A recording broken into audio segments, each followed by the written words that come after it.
When you're building a house, every rent counts, I know, but saving money doesn't always have to mean cutting corners or compromising on the quality of your home. Whilst building our house, I have seen and I've personally experienced how small, smart decisions can literally save you thousands of rands without you compromising on the safety, the quality and the finish of your home. So in this video, I'm going to walk you through practical real life strategies that will help you stretch your budget further, help you avoid waste, and still end up with the home that you are proud of. So if you're planning to build or you're already in the thick of things, grab a notebook because these tips could literally save you thousands.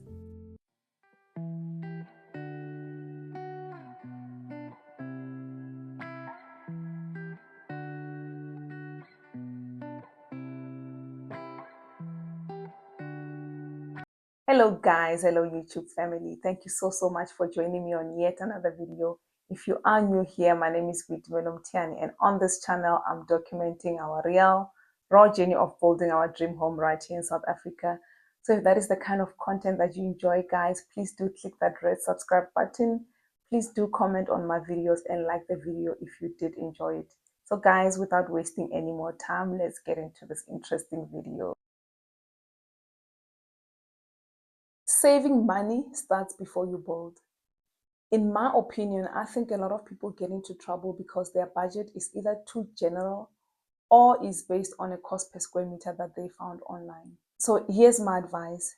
Get yourself a bill of quantities from a qualified quantity surveyor or your architect. A bill of quantities is basically a detailed shopping list for your home build, except that it doesn't just list items. It shows quantities, it shows specifications, and it shows estimated costs. So why is a bill of quantities important? It is important because it will help you budget, so you will know exactly how much you're going to need for your project. It will help you see exactly where your money is going to go, and then it will help you keep track of your budget. It will make it easy for you to compare quotes. And then if you are building via bank, the bank will in any case require it as part of your documentation when you are applying for the building loan. And then lastly, it helps you keep track of costs during construction. So yeah, get a BOQ, include every element, from the foundation to the finishes, and then get real quotes for every stage. And then also you need to then add a 10 to 15% contingency for price fluctuations and unexpected expenses. So how does this help you save money? It helps you save money because when you know exactly what each stage should be costing you, it is much harder for you to overspend or to be overcharged without realizing it. Think of it like, going to the grocery store with a list. You spend less when you go in with a list than without one. If you're extreme like me, I go to the grocery shop, whenever I go stockpiling because I'm a stockpiler. So whenever I go there, I would have like a list of things that I know I'm going to buy and I would calculate that in advance. So when I'm at the till and, the balance at the till doesn't match to my balance, then I know that a special hasn't applied. So yeah, then I know I am not overcharged or overspending on some of the items. So yeah, a BOQ does help you in that regard when it comes to your home build. Your builder is one of your biggest cost factors and also one of your biggest opportunity for cost savings. So for those of you that have watched the video where I showed, the different builder codes for our house, you would have seen that, most of the builders in our area were actually quoting me 700,000, to build our house. So yeah, this is an opportunity where you can actually save costs. So here's how to save costs without cutting corners. Ensure that you get 3 to 4 quotes from reputable builders, like I did. Compare the breakdowns, not just the total costs. A cheaper quote might be missing key items. And then lastly, negotiate fairly. Sometimes a builder can help you, reduce costs by using alternatives. But as much as it is important to also save, I need to stress that it's just also important that you don't choose purely based on price alone. You need to choose based on reliability, on quality, and on the ability to work, within your budget. because at times, paying a little more for somebody that's, gonna do it right the first time can also help you save, tens and thousands of rands, in rework costs. Materials can make or break your budget. If you have been following my videos, you know exactly what I'm talking about. You have seen it all. But yeah, saving on material does not always mean, buying the cheapest. It's about buying smart. And here's how to do it. Firstly, you need to shop around. Materials can vary hugely between suppliers. Let's say you want to buy a sliding door and supplier A quotes you 12,000 for the door, while supplier B is quoting you, let's say 9,500 for the door. And now the price difference might seem very little, but if you now need, 10 of them, you're now going to pay 120,000 rands, whereas you could have paid 95,000 from supplier B. So it's important that you shop around. I recently started, asking for quotations for our sliding doors and windows because I just want to get a feel of how much more or less, should I expect to spend, on the sliding doors and windows. But yeah, I'm actually very shocked of the price differences between the different suppliers. But yeah, guys in this industry, please do educate me because I cannot understand how one person can charge 200,000 and the other person charges 400,000. What is it that I should be looking out for? In the meantime, I'll also do a bit of research, and then maybe when I've got everything together, I will do a video on this. But yeah, going back to materials. Secondly, buy in bulk where possible, especially for bricks, tiles and cement. And then lock in prices where possible with your suppliers. That is very much possible. We did that, when we bought our bricks. We actually didn't lock in the price, but when we went to buy the bricks for the second time, we negotiated that we buy them at the old price because I think the difference was now like 20 cents or something like that. And sometimes you might think, the difference is so little, but when you start multiplying, the amount by the number of bricks that you need, let's say 90,000 or whatever the number is, then the difference is major. So where possible, lock in the price, If it means you must pay a small deposit upfront to do that, then so be it. And then third, make use of seasonal sales, to buy things when they are on sale, even if it means you have to buy them in advance. I know a lot of people that have done that, and I'm also doing that myself. So you can always buy that item and store it for later, if the price is really good. I've already started buying what do you call it?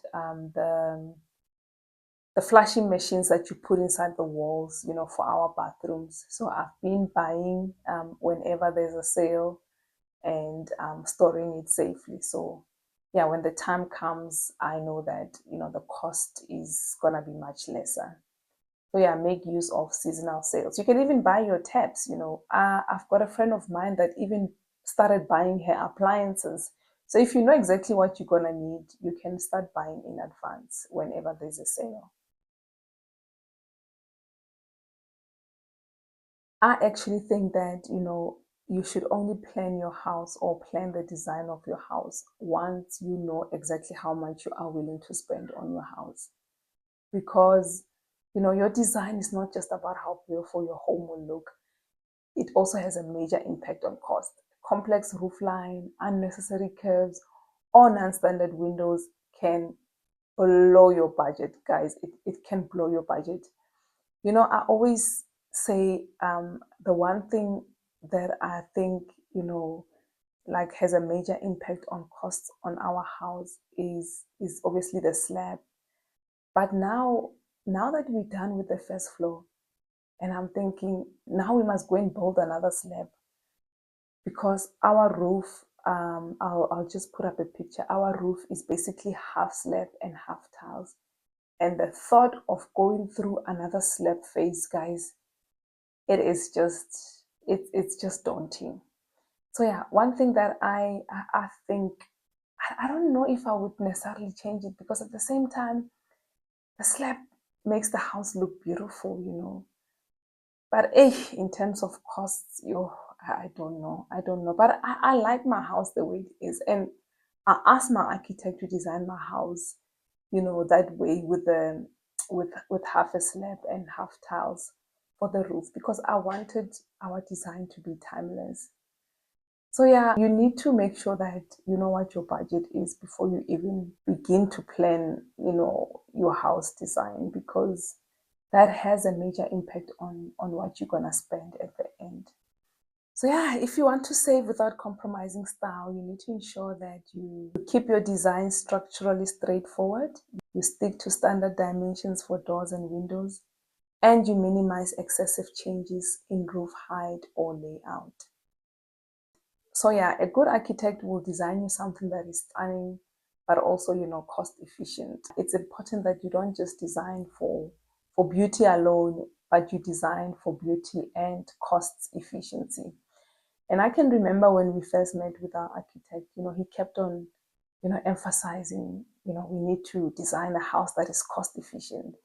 And I can understand why. And now that, we've gone through this process.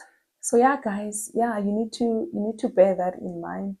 Take into consideration the fact that if you're gonna have a roof slab, it's gonna come at a higher cost. And if that slab is a sooty slab, then it's even more cost. So yeah.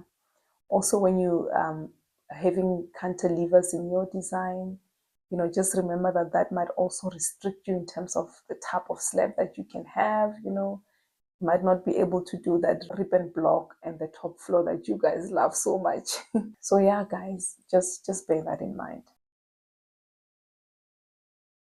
One of the silent budget killers during a home build is wastage, and this includes materials that's over-ordered, materials that's stored badly, and materials that's damaged before use. And another thing is rework, because something isn't done properly or right the first time. We've experienced all of this. I remember we bought a lot of cement and we couldn't use all of it. And we didn't store it properly, and then it rained, and that cement got damaged, and we couldn't use it afterwards. And then also, we've had bricks that were damaged, before they could be used. And, that costs money. And sometimes the bricks are damaged due to negligence or the manner in which they are handled, before use. But yeah, you can't always blame the builders. There will always be wastage. And then there was a time where we had to redo something. We had to break a wall because my husband and I were not, completely satisfied with it.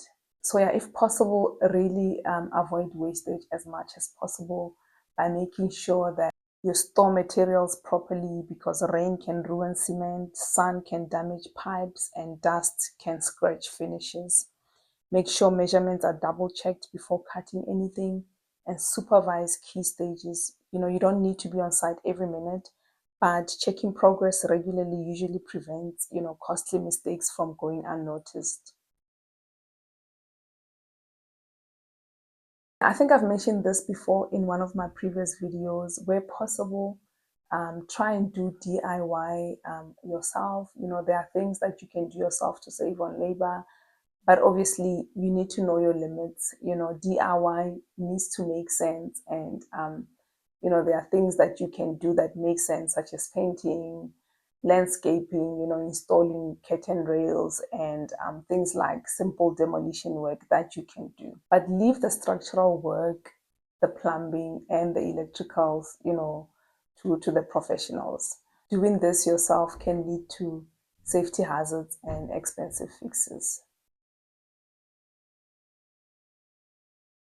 Please try your level best to avoid this because one of the biggest mistakes you can make is, changing your mind after work has already been done.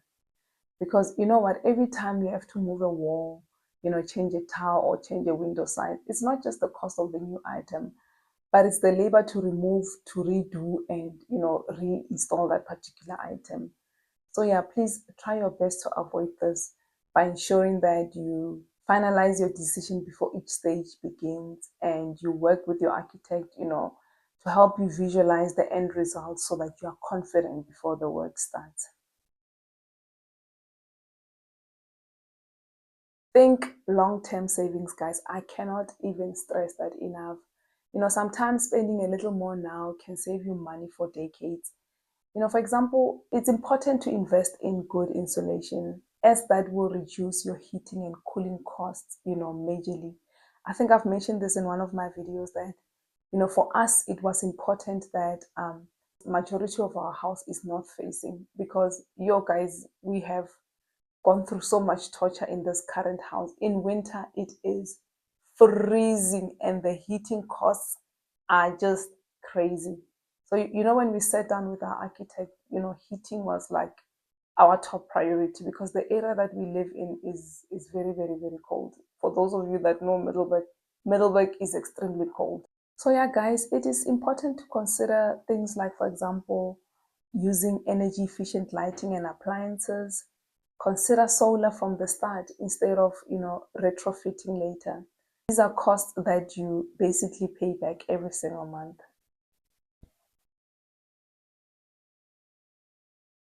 It is important that you treat your build like a business project. Track every payment, track every invoice, track every receipt. And you will see that when you track everything, you can spot overspending early. You have proof in case of disputes with suppliers or contractors. And you can also adjust your budget in real time. It's actually amazing how much money leaks away in small, untracked expenses. A few hundred here, a few thousands there, and then suddenly you are tens and thousands over budget. So yeah, guys, building a home is one of the biggest financial journeys that you will ever embark on. And yes, it is easy to overspend. But yeah, with careful planning, smart choices, and a commitment to quality, you can save thousands without cutting corners, because you must remember that the ultimate aim of saving during your home build is not about doing less, but it's about doing it smarter. A well-built, beautiful home that's within budget doesn't just save you money, but it gives you peace of mind for years to come. To anyone who's dreaming of building, keep going. Don't wait until you've got every cent saved, to start planning and learning. Your dream is not out of reach. And with the right approach, you can make it happen without drowning in debt. If you found these tips helpful, please like and share the video. And if you've recently built, please let us know what is your biggest money saving tip.